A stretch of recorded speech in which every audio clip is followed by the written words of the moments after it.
Hello বন্ধুরা, good morning. আজকে সকালটা কিন্তু চা বিস্কিট দিয়ে স্টার্ট করেছিলাম। এই যে আমার ব্যস্ত বর, সবাই দেখে নাও। ও এখন কাজে যাওয়ার জন্য রেডি হয়েছে। আমি চা করে বসে আছি, কিছুতেই খাবে না আর আমি ওকে খাওয়াবোই জোর করে।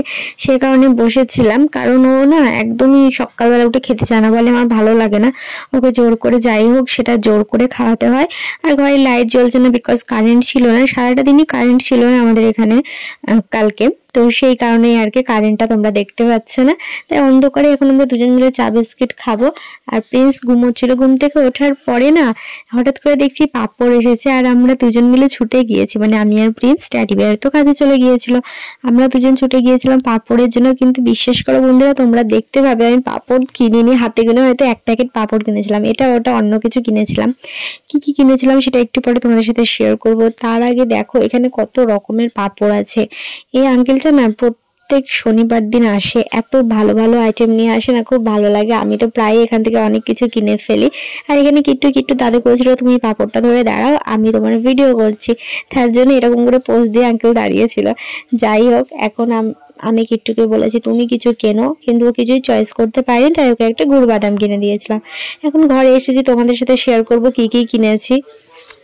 ওই যে বলেছিলাম গিয়েছিলাম পাপড় কিনতে, কিন্তু হাতে গুনে একটাই পাপড় কিনেছি। শনপাপড়ি দেখে লোভ সামলাতে পারিনি, দিয়ে একটা শনপাপড়ি নিয়েছিলাম আর নিয়েছিলাম গুড় বাদাম। আর এই যে এটা হচ্ছে আমার ফেভারিট হজমি। আর না দেখলাম যে ওনার কাছে আচার ছিল, মিষ্টি আচার, সেই জন্য নিয়েছিলাম। আর নিয়েছিলাম কিছু মশলা, ব্যাস এ কটাই নিয়েছিলাম। আর আমার কিন্তু ভীষণ টেস্টি লাগছিল শনপাপড়িগুলো খেতে। আর আমি সবার ফার্স্টে একটু আমার বজরংবলীকেও দিয়েছিলাম, বিকজ শনিবার ছিল আর আমার পুজো দেওয়াও ছিল। তাই দেখো আমি এখন স্নান করে চলে এসেছি, এখন যাব পুজো দিতে। পুজো দিতে তোমাদের সাথে কিছু কথা শেয়ার করব। এর আগে আমি একটা ভিডিওতে বলেছিলাম যে কিছু আত্মীয়র মতো ডাইনি আছে, মানে ডাইনি রূপী আত্মীয় আছে বলতে পারো। তারা সব সময় আমার ছেলেকে কিভাবে ক্ষতি করবে, আমার ছেলে আর আমার কি ক্ষতি করবে সেটা নিয়ে পড়ে থাকে। তো তাদেরকে বলছি ক্ষমতা থাকলে আমার বজরংবলীর সাথে লড়ে দেখা, যদি পারিস তাহলে ক্ষমতা থাকলে লড়ে দেখা। কোনোদিনও পারবি না তোরা।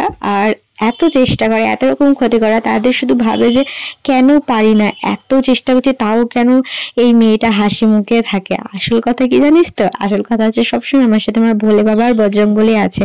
তাদের উপর দিয়ে তোরা কখনো যেতে পারবি না, তোরা যাই করে নে না কেন। আর তোদের জন্য আজকে আমি একটা দারুণ টোটকা এনেছি, তোদের সাথে শেয়ার করছি। জানি সবসময় লুকিয়ে লুকিয়ে আমার ভিডিও দেখা ছাড়া তোদের কোনো খেয়ে কাজ নাই, বাড়িতে তো একটাও কোনো কাজ করিস না, তার জন্যই আর কি। দেখ তোদের জন্য এই টোটকাটা কি কি দিয়েছি বন্ধুরা, তোমরা জানতে চাইলে অবশ্যই কমেন্টে বলো, আমি জানাবো। তো এই টোটকাটা দিয়ে আমি গোটা ঘর এখন মানে গিয়ে করব, যেরকম ধুনুদি ঠিক সেইভাবে করব, যাতে এইসব আপদগুলো ডাইনিগুলোর নজর থেকে বাঁচতে পারি। সেই জন্য এইভাবেই আমি ডাইনিগুলোর নজর তাড়াই।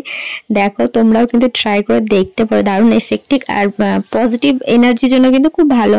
যাই হোক, স্নান টান করার পরে এখন পুজো দিলাম। পুজো দেওয়ার পরে এখন আমরা দুজন এই নিয়ে বসবো, বিকজ দুদিন ধরে কি প্রিন্স বলছে যে আমায় তুমি বলেছো যে অনেক কিছু করে দেবে, কিন্তু করে দিচ্ছ না। দেখো ওকে হেল্প করতে হচ্ছিল, দ্যাটস ওয়াই ও তো একা একা পারবে না। যথেষ্ট ছোট বাদামের খোসা দিয়ে এখন আমরা একটা জিনিস করব, কার্ভ আইডিয়া করব। তোমরা পিকটা দেখে ফেলেছো, আগের থেকে সেট হয়ে গিয়েছিল।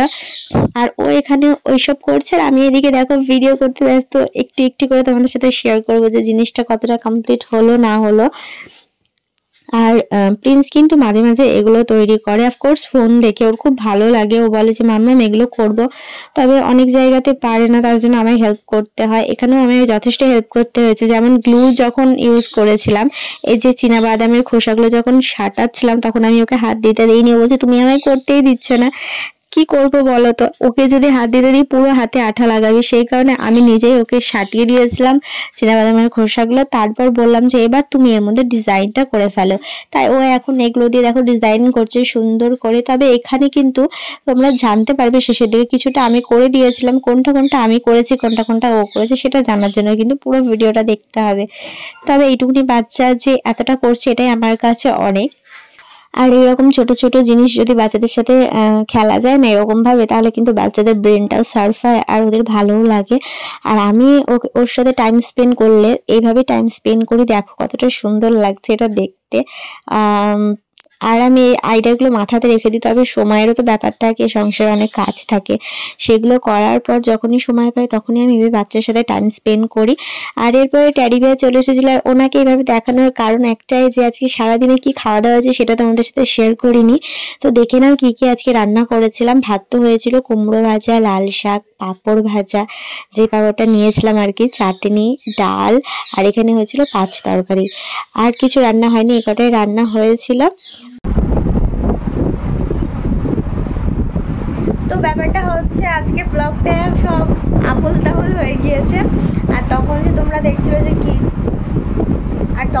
দেখছিলে প্রিন্স কিছু কিছু জিনিস তৈরি করছিলাম।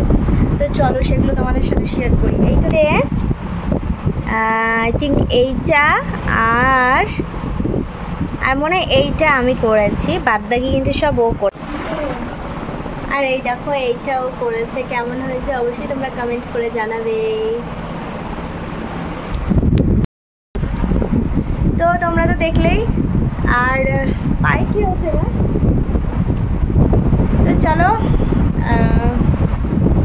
তো প্রিয় হেটার্স, তো চলো এটাও কপি করতে স্টার্ট করে দাও। তোমাদের তো কপি করা ছাড়া কোনো কাজ নেই, নিজেদের কোনো ট্যালেন্ট নেই, তার জন্য আমার বাচ্চাটাকে কপি করাচ্ছি, লজ্জা করে না? থু।